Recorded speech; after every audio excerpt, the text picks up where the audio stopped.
guys, and thanks for tuning in for this video. So in this video today, I'm going to run through the basic of formation setup. Anyone that does follow my channel, you probably seen I have done one of these in the past, but it was a long time ago. It's one of my first early videos. So I thought I'd pop up, do a bit of a refreshed one in the new style that I do my videos now, and answer some questions. The reason I'm doing it is because, I don't know, some of you may know that I am a mod in game, but I also moderate the Walking Dead Survivors community group. So of course I see a lot of questions cropping up. I also help out moderating the inbox for the Walking Dead Survivors. So we do get questions crop up quite frequently, very similar, and this being one of them, about formation setups, in people asking how their formation looks. And we do see a lot of time people making very simple mistakes in their formation, where they can just do a couple of tweaks and they can make their formation a lot better. So the way I'm going to do it in this one is aimed at new players that are new to the game, unsure on what to do with their survivors once they've got them, and just show you the basics of basic setup for formation. I'm primarily a free-to-play player. I do spend a little bit in game, but not loads. But this formation I'm going to show you today, and a couple of formations I'm going to talk about, are majorly aimed at players that aren't looking to spend in game or looking to spend very little. So let me show you into the survivors. So you'll notice when you attach survivors at the bottom, you will see all the survivors you have accumulated so far. So depending on how long you've been playing, depends on how many are in here and how many you've got unlocked. Myself personally, we are within our first week of season 2 here in 666. But I have obviously played previous seasons where I've gone all the way up to season 7 in what was originally my main account, where I've got the majority of these unlocked. Obviously there is going to be some paid for survivors down here that I haven't unlocked, but I haven't done too bad so far. But we're obviously going to focus here on the combat survivors. So you'll see at the top it'll break down to survivors in formation. So these are survivors that are already in for your formation. You will eventually get to a stage where you can unlock 5 formations, all of which eventually can hold up to 3 survivors in each formation. You will notice as you go along each of your formations, you will unlock your first survivor slot, then your second, then your third. But eventually you will reach 3 in each. Let me just jump into what I class as F1. So we class this as F1, so you'll also get various formations. So my first formation, most of us would class as what we call class as F1. You've then got your F2, your F3, and your F4. And then when you reach seasons later on down the line, you will open up an F5 as well. But you'll see here what I mean about having 3 survivors in a formation. So my F1 and F2's got 3 survivors. I haven't really focused on my F3 or F4 yet. So I've got 2 in my F3 and just the 1 in my F4. This does not give you a disadvantage in the game by not having all the slots open. I'm more than happy how I am at the moment. I've got 2 formations which have got 3 survivors in. They'll be what I'll be using to attack. These other 2, you could use them to attack walkers, or you could use them to attack low level things, but I mainly use these for collecting supplies on the map. So you don't actually need them to be able to attack. Having an attack benefit isn't any good in these formations, or it's irrelevant when you're just collecting supplies on the map. But back to your basic formation setup, you'll see, so my F1, I've got currently there Errant Shane, Morgan, and Militia Rick. Make sure you do take note of the order they are in. I will tell you more about that in a second. In regards to these 3, these are what we class as the hometown heroes. So you'll see just above Errant Shane there, you can see we got the chemistry. If you tap on that, that will show you what chemistry we have in effect with these 3 survivors. So you see this gives me the hometown heroes chemistry.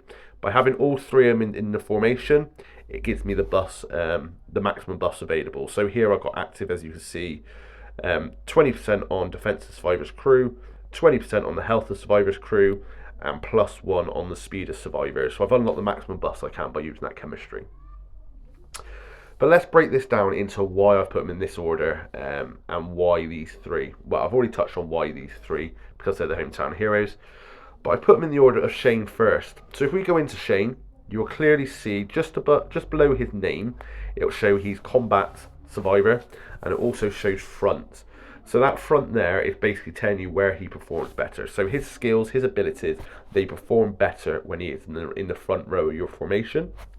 Skipping along to Morgan, we can see here again underneath his name, we've got combat, and he performs better when he's in the middle slot. And then finally we got Militia Rick, who is there again, combat survivor, but he performs better in the rear. we can actually access a bit more detailed, or at least a bigger picture of the chemistries here. You'll see in the top right corner just here, we've got the triangle. If we tap that, that'll open up and it will show you what we can do. So this will actually show you what chemistry this survivor will fit into. So you see at the top there, we've got Prison Recon. That's if we paired Militia Rick up with Glenn and Majon. But in this instance, we are looking at the Hometown Heroes. So the second one down within this book. So as we've already explained, by having these three together, we've unlocked the maximum buffs available. But you will notice with Militia Rick and Errant Shane, there is another card stacked behind them. That basically means this chemistry is quite versatile. You can actually, with Militia Rick, you can actually use normal Rick here, and you will still activate those buffs. And again, with Errant Shane, you can also use normal Shane. You will still get these 20% buffs by having all three, by having the purple cards in rather than the golds. But the difference you've got is obviously the purple survivors aren't as powerful, not got such good skills as the yellow legendary ones. So that's the reason we're using the legendary.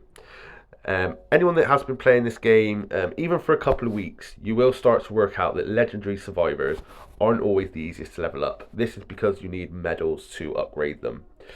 But just going back, the reason I selected these three is because we can get the fragments for these three survivors in-game without having to spend a penny. Obviously, you can spend a little bit of money to speed that up, but the reason that I stick with Hometown Heroes is it is achievable without spending a penny in the game. You can get enough fragments to get them up to 5, and obviously once you go into later seasons, you can then upgrade them to 7 stars. But the only problem you will hit at times, if we jump into Militia Rick, you will see every 5 levels they increase, you do need combat medals, which is just at the bottom, just above upgrade. I'm currently waiting, so I've got, what's that, 375 and I need 450. This is the problem that you're going to hit. By upgrading 3 legendaries at the same time, you're going to need 3 lots of the different amount of medals. So this is the only downfall with concentrating on 3 at a time. On previous regions, I have used... I always use Morgan regardless, because Morgan, he is the only one available in that Hometown Heroes. There's no substitute for him. So regardless, he's going to get leveled up. But I have previously just selected one other legendary to concentrate on, and then the third survivor I've used as the purple version, so the normal Rick or the normal Shane. This time round, I have concentrated on the 3. It is proving a little bit challenging. I am struggling for combat medals, but I'm upgrading them relatively equal. You can see I've got Militia Rick at 74, Morgan at 74, and Shane, Errant Shane at 69.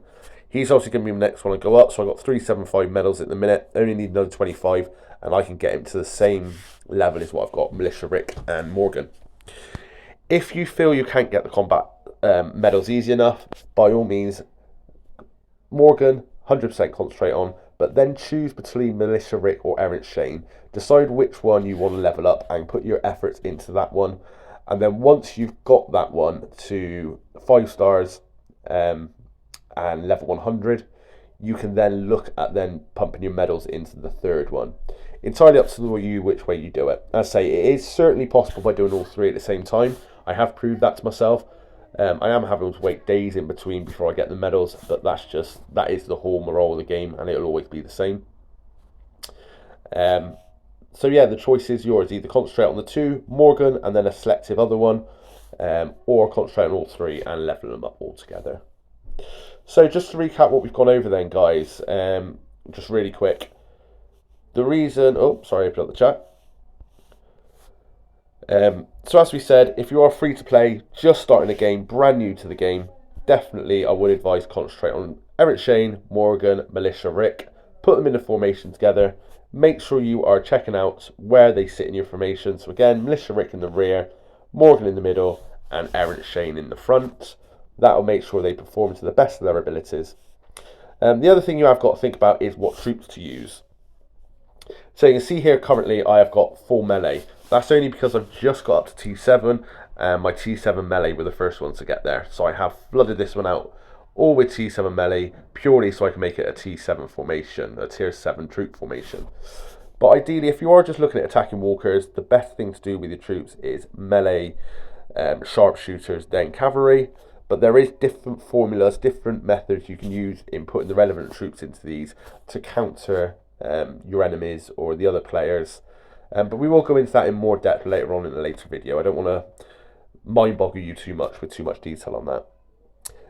So yeah, Everett Shane in the top, as we said, Morgan in the middle, Militia Rick, hometown heroes. Make sure you perform the best, and that's how it is. So I hope you find that information handy, guys, on a basic formation setup. As I say, this was purely aimed at beginners just starting out in the game.